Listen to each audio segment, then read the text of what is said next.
This is the ST2. It's a vehicle I've talked about a couple times on the channel because it is one of my favorite tier 10s in the game. It has such a unique playstyle with the fact that you can fire salvo and take 880 average damage off of your opponents, or you can shoot single shot with pretty solid DPM. This is an incredibly useful tank, and with the gun depression and solid mobility from my loadout, it allows this vehicle to actually be quite dangerous on the battlefield. I mean, it's no super conqueror, but it's definitely capable if you know how to use it properly. And, well, this is the legendary camo that Wargaming just released for it. Not everybody's going to like this camo. There's going to be some people that like the Teenage Mutant Ninja Turtle camos, and there's going to be some people that absolutely hate them. I am in the boat of thinking this looks really, really cool. World of Tanks is not a real-life game, and it's obviously not supposed to be hyper-realistic like War Thunder. Let's be honest, if you shot a tank's hatch in real life, it's not going to immobilize the tank and blow it up. But in this game, that's the way it works. So I really like this camo. I think it looks sick. Wargaming put a lot of attention to detail into them. And, yeah, I think it's awesome. And the Battle Pass obviously has multiple camos going for it, like the Shredder camo. Oh, man, I think this one looks sick as well. Fully upgraded. I cannot wait to get this on my BZ75. It looks freaking epic. I'm so glad Wargaming did a collaboration here. I don't even watch Teenage Mutant Ninja Turtles. I just think this camo looks really, really cool. So I can't wait to mess around with it. Now, I've got 2 replays saved up. Yesterday I played the vehicle 2 times, had 2 pretty solid 4K battles, and I figured, you know what? I'll showcase the ST2, its capabilities, while we showcase this camo.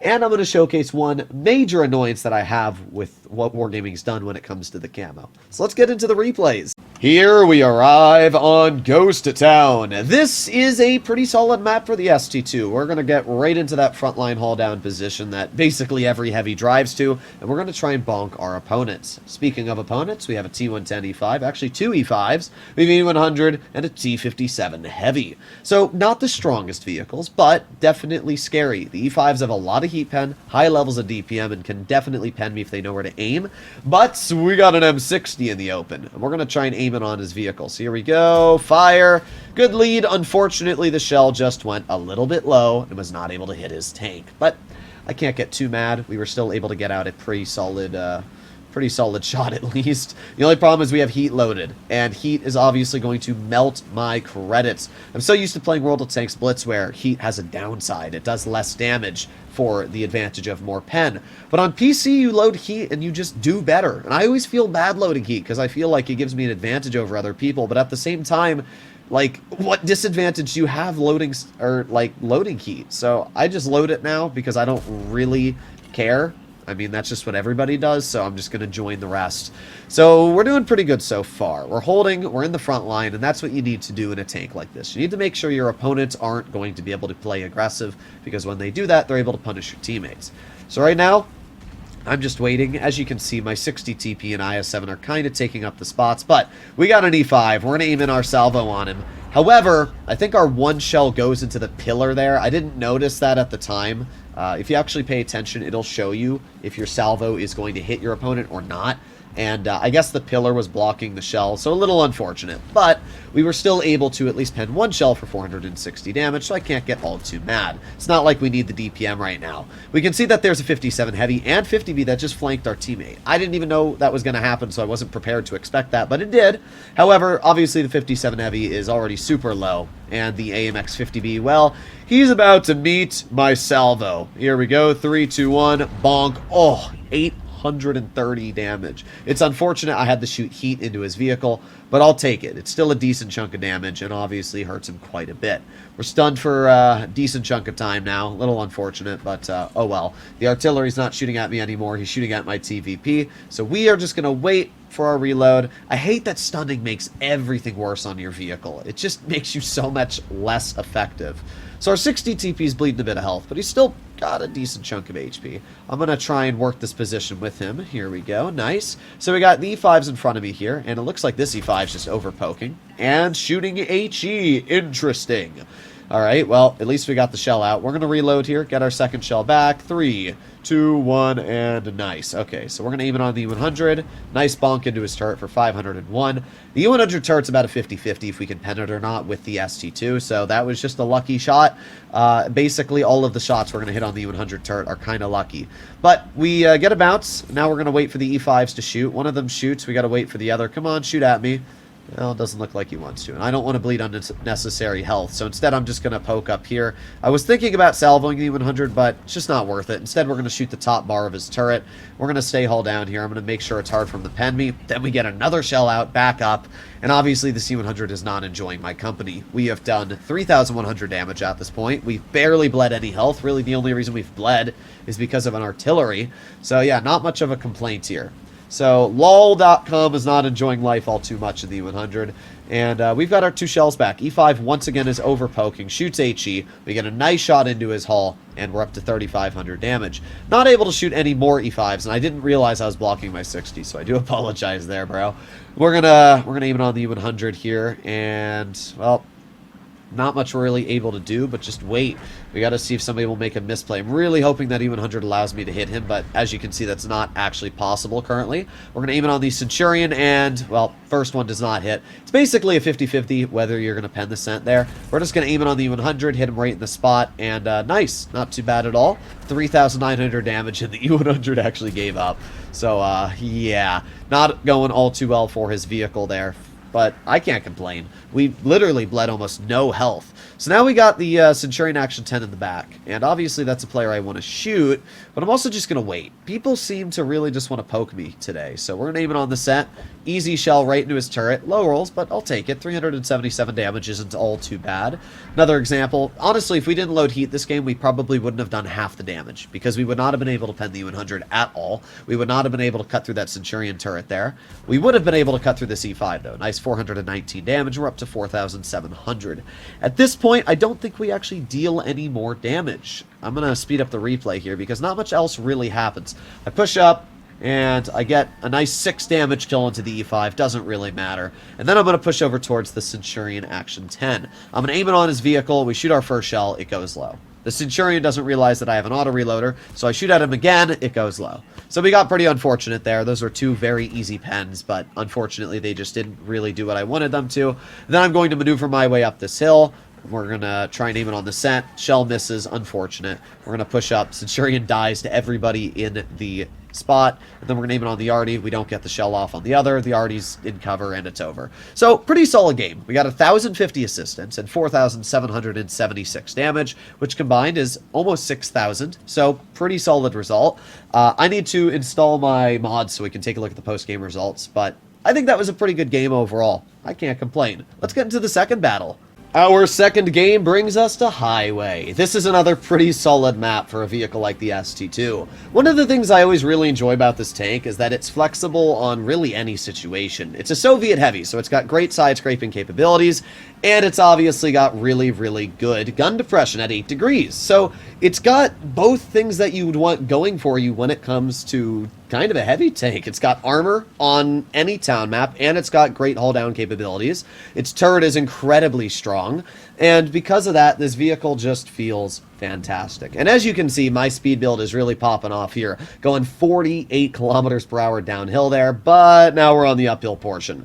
The ST2's major balancing factor is its slow speed. Like, I'm really, really sure Wargaming said, well, it's kind of got everything else. It's got really good on-move dispersion. It's got solid alpha, and it's got a gun that can deal more damage than really any other heavy if you double shot. But the downside is that we're going to give it this really awful power to weight, making it uphill feel like pain. I mean, I've literally got Grousers in the mobility slot, and I've got a mobility T3 system on it, and yet this is our top speed uphill. It's actually sad. But we're going to aim in right now on the side of the Super Conqueror. You can see that its side armor is actually red, and that's because it's spaced armor I'm trying to hit with heat. But that's not going to stop me from slinging a shell right into probably the turret. I don't actually know where it went, but I'll take it. That's 450 damage we got for free. And now we are going to continue making our way into the town. So the enemy team doesn't have too many heavies. They got an E100, IS-7, Super Conk, and a VZ-55. But they do have an E3 and a 183, which we're going to see in a little bit. So there are some vehicles I'm going to have to be quite cautious about. This position here is really good, especially for a vehicle like the ST2, because my hatch is on the right side of the tank. I'm going to use this building. It's going to hide my hatch for the most part, and we can do pretty well. Now, I thought that heat shells could go through objects on PC. However, that appears to not be the case. On World of Tanks Blitz, heat shells cannot go through objects, but I remembered Wargaming made it so like HE shells can cut through spaced armor, which is the dumbest thing ever. So because of that, I was hoping maybe my heat shell would go through that wall there, but obviously it did not.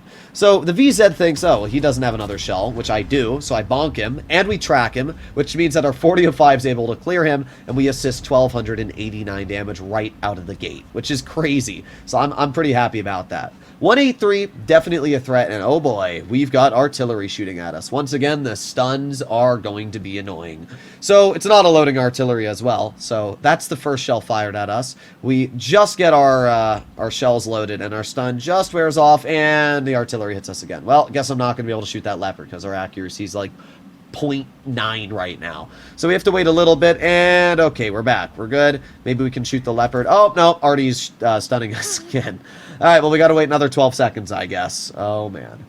All right, well, we got the E3, and we are obviously not able to hit him in the lower plate because we're stunned, but at least we don't get penned. Finally, we are not stunned anymore. We get a nice shell into the 183, and our artillery hits him, and it looks like pens for, like, an insane amount of damage. Like, what the heck? Artillery is just so stupid. But we load a heat shell and finish off the 183. We're up to 1,700 damage dealt and 1,200 assisted. So we're at just about 3k combined. That's already a pretty solid result for this game. Now we are going to maneuver on up and see if we can get some damage into the Leopard 1. The thing I always find fun and skill-based about the ST2 is when you should charge your salvo. You're going to see I'm going to start charging my salvo now, and it's perfectly timed so that when we roll around the corner, we have the salvo ready for the Leopard 1, meaning that we only have to poke for a minimal amount of time. But once again, the Bashation has an absolute boner for us and is trying to just constantly shoot us whenever he can. But hey, we're up to 2,500 damage, and we're doing all right here. We're doing all right. Now I'm going to get behind the E3. And I don't care about that Super Conk. I want to get this E3. So that's exactly what we're going to do. I don't know if you heard that, by the way, but the already tried hitting me again. But, oof, 823 hit points stripped off of that E3, and now we back in the cover. Okay, well, we're doing pretty good right now. We're up to 3,400 damage dealt, 1,700 assisted. We do have the Super Conk off to our side, but I see the train cars are covering me, so I'm not too worried about that. Now they're already shooting me. Man, I am literally just free farm. Now, for some reason, my team is absolutely scared of a singular IS-7 and E3, even though the E3 is looking at me. This is one of the things I've never understood about World of Tanks teams. I mean, look at this. We got a 57 heavy, a full health E4, and a full health 4005. And they're literally so scared to just push up and help me clear the E3, which is a little annoying because I just wanted this guy to get cleared, but it's all right. We're going to deal with the E3. Oh, we're getting shot at by Artie again, but hey. We get the shell out into his lower plate. Thankfully, at this distance, we don't really need the accuracy. We get the second shell out into the E3's lower plate, and just like that, we're up to 4,000 damage. Once again, if I was firing AP in this battle, I'm quite confident that those shells on the E3 might have bounced, which would have been very, very tricky. At this point, I was like, should I go for the IS-7? And I was like, nah, it's not worth it. The IS-7's going to get nuked, which he does, so it was not worth it to go for him. At this point, we were just going to use the mobility we have on the ST2 and head over towards the artillery. And you can see that speed build working, the speed build working on our ST2. We are going 43 kilometers per hour, 44 kilometers per hour right now. Have you ever seen an ST2 driving this fast? I bet you haven't. It's actually kind of insane to drive an ST2 at upwards of 47 kilometers per hour on flat ground. And obviously, once you go uphill, that sort of power to weight's going to start dying again. But it is still pretty crazy that you can get the ST2 up to this level of speed. So the 57 Heavy finishes off the Super Conqueror, and at this point, I'm waiting for the artillery to get spotted. I know the Artie is in one of these two bushes, so I'm just waiting. I shoot the shell pretty quickly because I know if I don't, my teammates are probably going to clear him. I'm kind of hoping the artillery's in the other bush or in this position. However, I think I hear the Artie shoot at some point, and I'm like, okay, well, he's probably not over here. But hey, 4,375 damage, 1,600 assisted, actually 1,700 assisted, so you combine those two things together, a 6k combined battle. So two very solid results for the ST2, and a great example on why this tank is so capable. It really is. I mean, the only health we honestly lost this game was from artillery, apart from the Leopard and one shell from the VZ. So, yeah, this was a really solid result. Personally, I think the ST2 looks absolutely amazing with the camo that Wargaming gave it. I mean, this just looks amazing in my opinion. As I said, I don't think everybody's going to agree with this, but I think it personally looks great.